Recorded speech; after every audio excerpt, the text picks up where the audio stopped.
She doesn't deserve to be my mother-in-law. The soil was still moving. A trembling pair of hands pushed up through the red earth, desperately grasping for air, clinging to the last fragile hope of life. But the shovel kept coming down, heavy and merciless, throwing more dirt into the pit. The person holding the shovel was the daughter-in-law. Her face was cold, her breathing fast and uneven. Each shovelful of dirt fell onto the body half buried beneath the ground. In that pit was her mother-in-law, an elderly woman, frail and helpless, her gray hair matted with soil, her eyes wide with terror.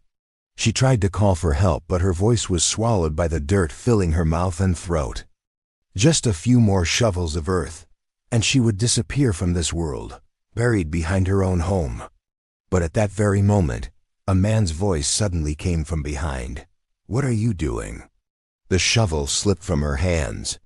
The daughter-in-law spun around. Standing there in the yard was the husband, the man she believed wouldn't return for another week. His eyes were not angry. He didn't shout.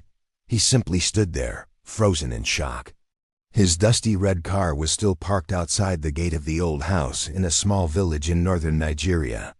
For the past 3 months he had been working far away in Abuja. He planned to return the following week. But his work ended earlier than expected, and he wanted to surprise his family.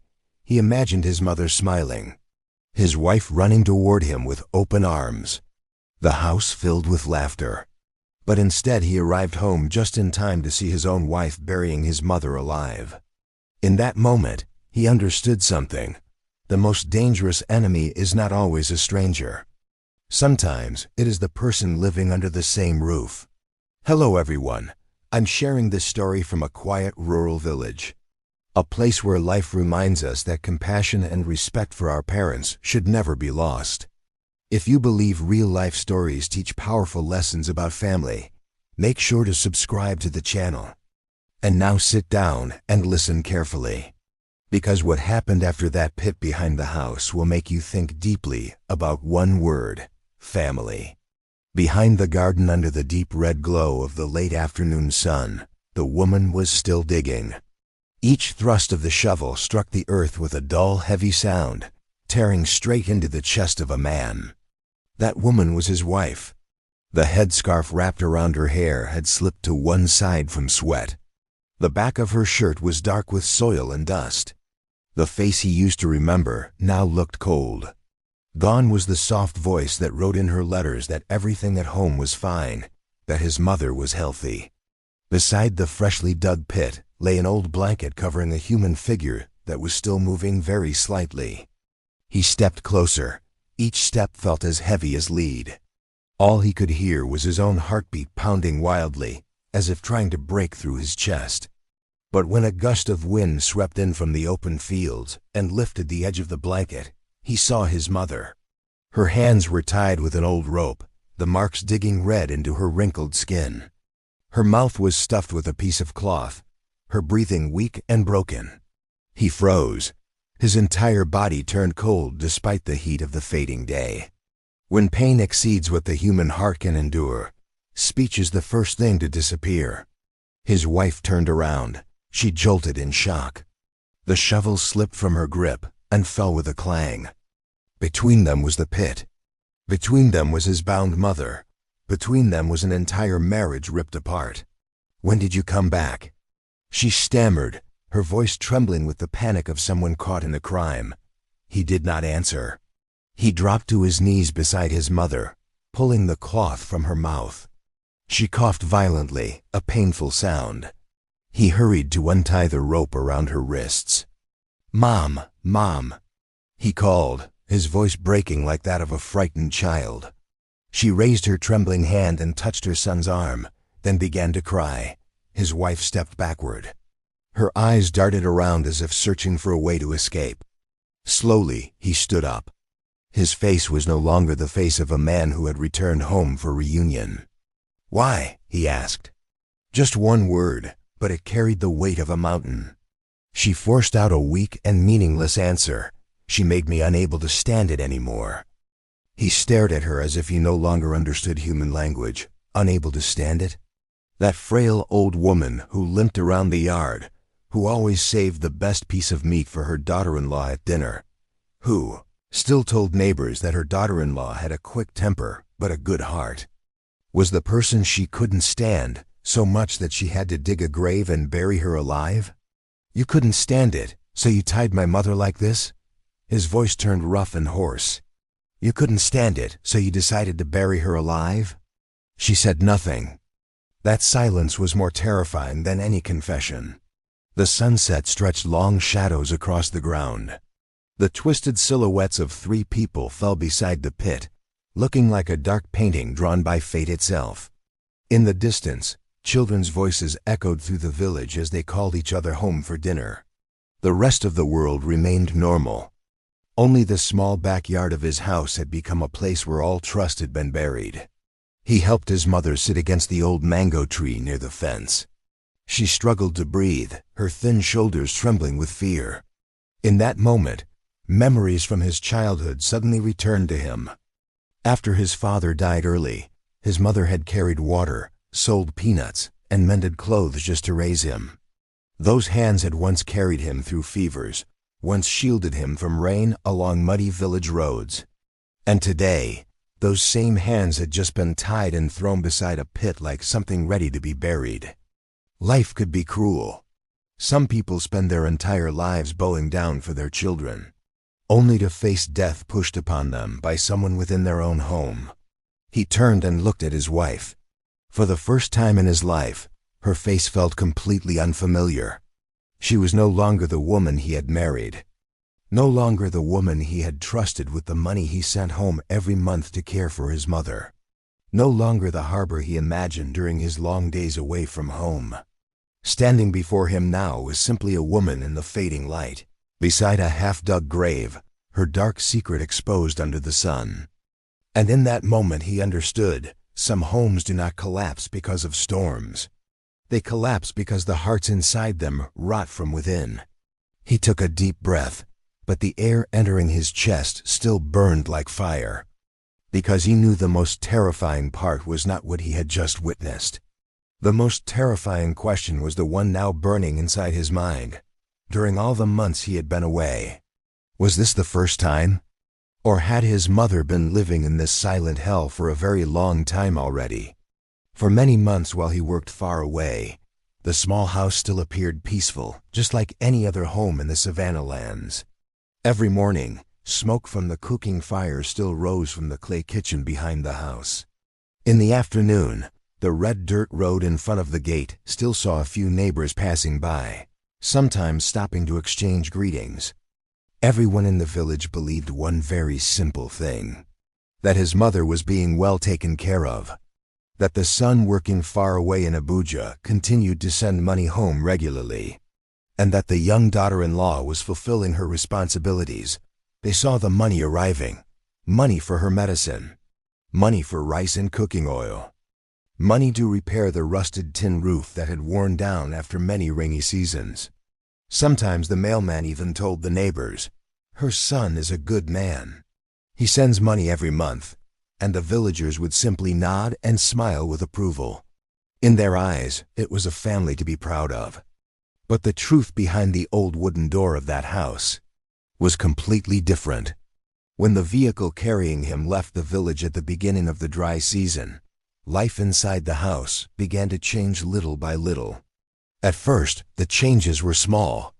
Just irritated sighs from the daughter-in-law when she had to cook an extra bowl of porridge. Just cold looks whenever the old woman trembled and asked softly, "My child, do I still have medicine?" But over time, those sighs turned into complaints. The complaints turned into shouting, and the shouting slowly turned into cruelty. In the young wife's eyes, her mother-in-law was no longer the woman who had given birth to her husband. She was simply a burden. An old woman who struggled to walk. Someone who could no longer work in the fields. Someone who needed medicine, porridge, and constant care. Whenever she saw the old woman trembling beside the window, the wife felt irritated, as if she were forced to keep something useless. But what bothered her the most was not the old woman's age, it was her eyes. Those aging eyes had seen too much. The old woman knew a secret the wife had tried to hide for many months.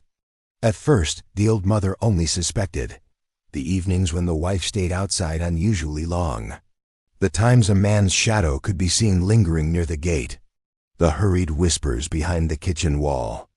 The old woman was no longer strong, but her memory remained sharp. She had witnessed many stories of greed and betrayal.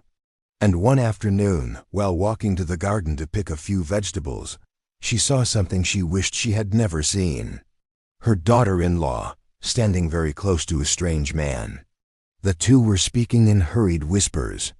When they noticed her standing there, they immediately separated. The man quickly slipped away over the back fence, and the wife turned back toward the house, the smile on her lips stiffening like a cracked mask. From that day on, her gaze changed. It was no longer just irritation. It became caution. Because she knew the old woman had seen everything. And if one day, when her husband returned home, all it would take was one sentence. One single sentence from the trembling lips of that old woman, and this marriage would collapse.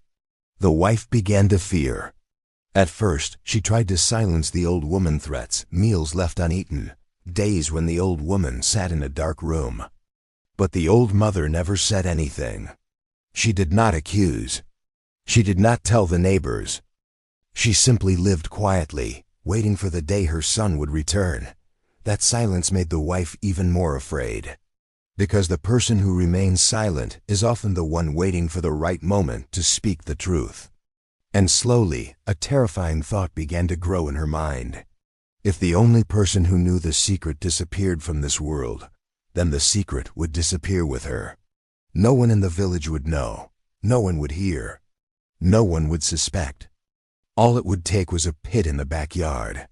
Just a few swings of a shovel. Just another layer of the red savanna soil covering everything. The old mother would vanish forever, and her secret would vanish with her. That afternoon, when the sun was fading beyond the horizon, the wife carried a shovel into the backyard. She dug for a long time. The soil was hard and dry, but the fear inside her made every strike stronger. The pit slowly grew deeper. And the deeper it became, the darker the thoughts in her mind grew. When the hole was finally large enough, she walked back into the house. The old mother was sitting by the window. She saw the rope in her daughter-in-law's hands. And in that moment, she understood. There are secrets inside a home that do not destroy a family immediately. But if the human heart becomes cruel enough, those secrets can turn the home into a place where the truth is buried forever. 1 month earlier, the afternoon sun sank slowly over the dry fields behind the village, its light spreading across the old tin roof. Inside that small home, the elderly mother sat on a low wooden chair, her trembling hands counting a few small bills. She sighed, not because the money was so little, but because a growing suspicion had begun to weigh heavily in her heart. For months, her son had continued sending money regularly from Abuja. Every month, an envelope arrived through the village post office. He sent enough for her medicine, enough to repair the worn roof, enough to make life in the house a little easier. He always wrote in his letters, "Mother, don't worry about anything. I'm sending enough money. Just rest." But the reality inside this house was completely different. Her medicine was constantly too expensive to buy. Meals were becoming simpler and poorer every day.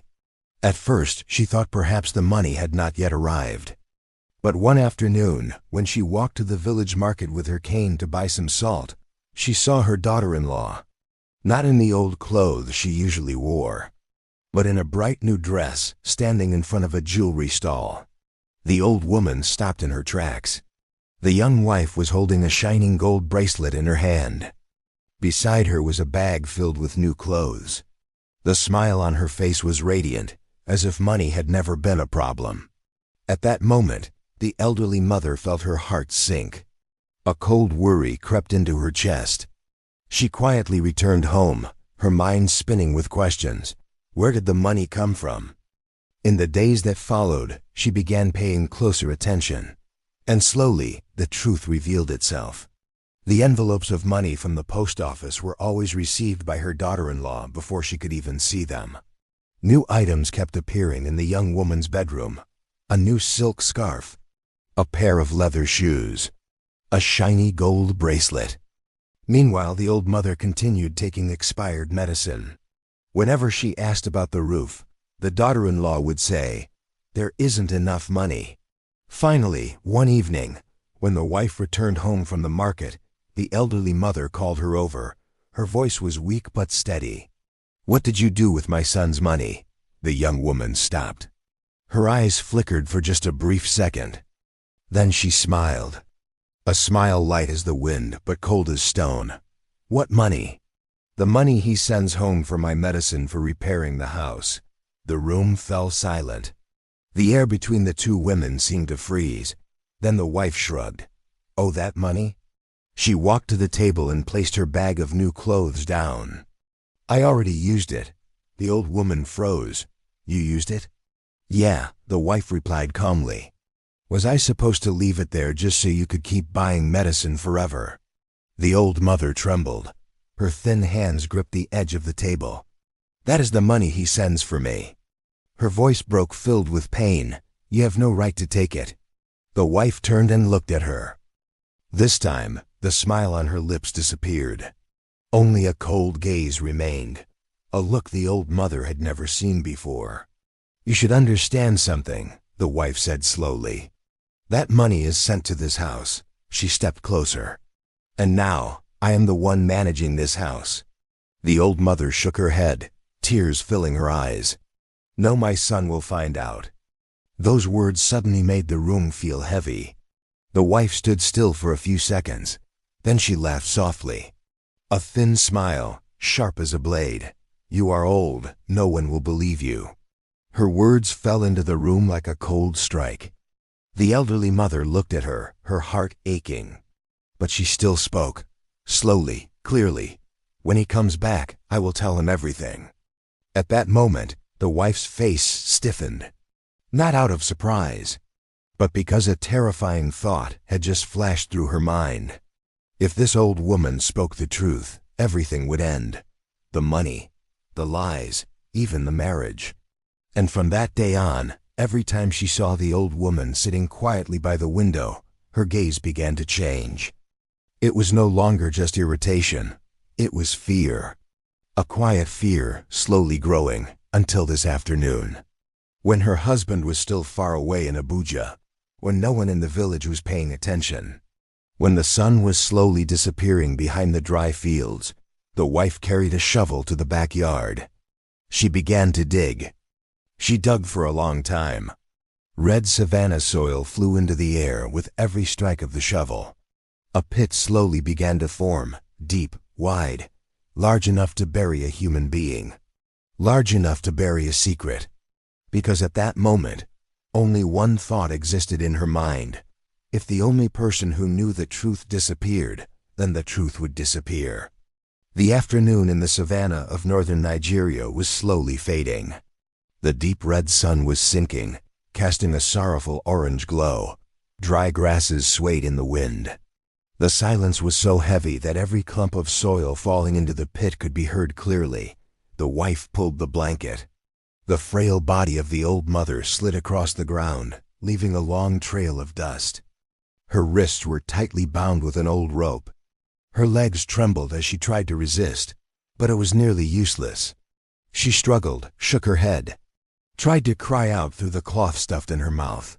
But the strength of the old woman could not fight the cold determination of the person standing before her. The daughter-in-law dragged her to the edge of the pit. The freshly dug hole was still raw, the red savanna soil soft and damp. It was deep enough to reach the chest of an adult, deep enough for a body to disappear, deep enough for no one to notice. The wife breathed heavily. Sweat ran down her temples, mixing with the dust. She looked down at the old mother, no hesitation left. She picked up the shovel. Her hands tightened around the wooden handle. Then the first strike plunged into the soil. One shovel of dirt. She lifted it and threw it into the pit. The soil fell onto the old mother's shoulder. She trembled. Her eyes opened wide as she stared up at the sky, turning pale purple.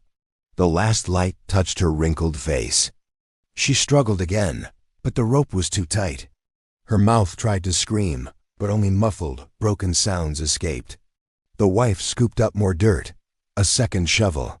The soil fell again. Red grains scattered across the old woman's face. The wind moved through the garden. No one was there. No one saw. No one heard. Only the sound of the shovel. The old mother looked up at the sky. In her eyes there was no longer only fear. There was a plea to fate. A miracle. A small miracle enough for her to survive just a few more minutes. Just long enough for her son to return. The wife raised the shovel again, the third strike. The soil had just been lifted from the ground, when a voice spoke behind her. "What are you doing?" The voice was not loud, but it froze the entire world.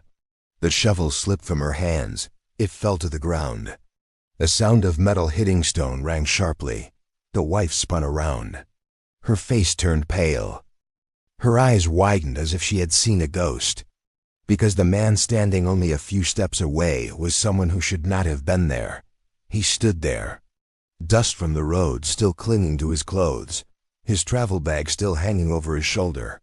His dusty red car was still parked outside the gate.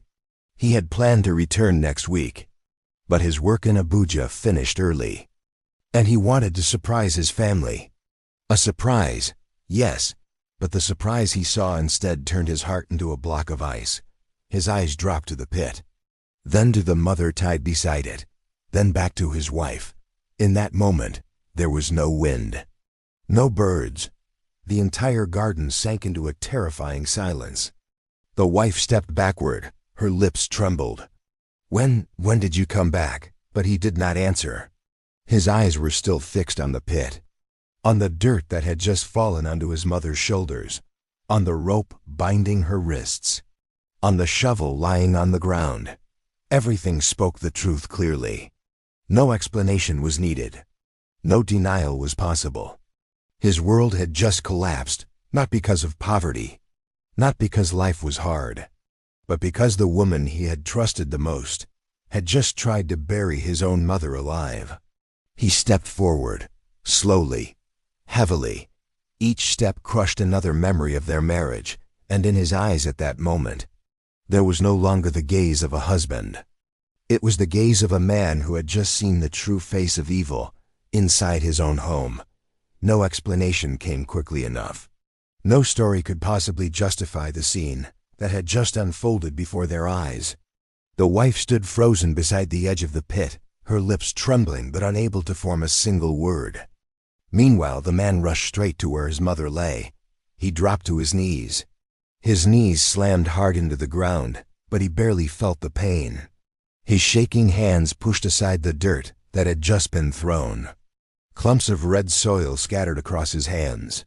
He quickly began untying the rope that had been tightly binding his mother's wrists. The final knot came loose. He pulled the cloth from her mouth. The old woman gasped hoarsely, as if someone had just pulled her from water. "It's okay, Mom. I'm here now." His voice cracked and broke. He helped her sit up. Her body felt frighteningly light, as if nothing remained but skin and bone. Her thin shoulders trembled uncontrollably, and her frail hands clutched his arm tightly, as if afraid that if she let go, she would be dragged back into that pit again.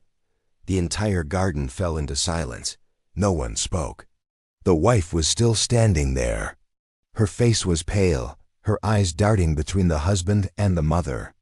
Sweat ran down her temples, making her face look like a distorted mask. But the silence did not last long. A gust of wind swept across the yard, carrying the distant barking of dogs. Then from the dirt road outside the gate came the sound of voices. A neighbor had noticed the unfamiliar car parked outside. Before long, several men began running toward the backyard. They stopped. They looked at the pit. They looked at the old mother who had just been pulled out. They looked at the rope lying on the ground. Then their eyes shifted toward the wife standing motionless. No one needed an explanation. Everything was already clear. My God, One middle-aged man whispered, "She was going to bury her?" No one answered. But the truth was lying there, in the middle of the garden. The son was still holding his mother. He took a cloth from his pocket and gently wiped the dirt from her face, his hands trembling so badly that even the cloth shook. After a long moment, the old woman slowly opened her eyes. Her gaze slowly found her son's face. Her frail hand lifted and touched his cheek. Then she spoke softly, "My son, I thought I would never see you again." Those words tightened his chest like a fist squeezing his heart. For years while he worked far away, he believed he was doing the right thing. Every month he sent money home, believing his mother was being cared for, believing this house was the safest place she could be. But now he realized a painful truth. During all the time he had been gone, that house had become the most dangerous place for his mother. Around them, more and more villagers gathered. Women stood in the distance, whispering among themselves. Several men walked closer to the pit, staring at the freshly turned soil before shaking their heads in anger. One elderly man from the village bent down and picked up the rope. He stared at it for a long moment. Then he said quietly, "If we had been even a little later, she would already be lying under that ground." The air in the garden grew heavy. All eyes turned toward the wife.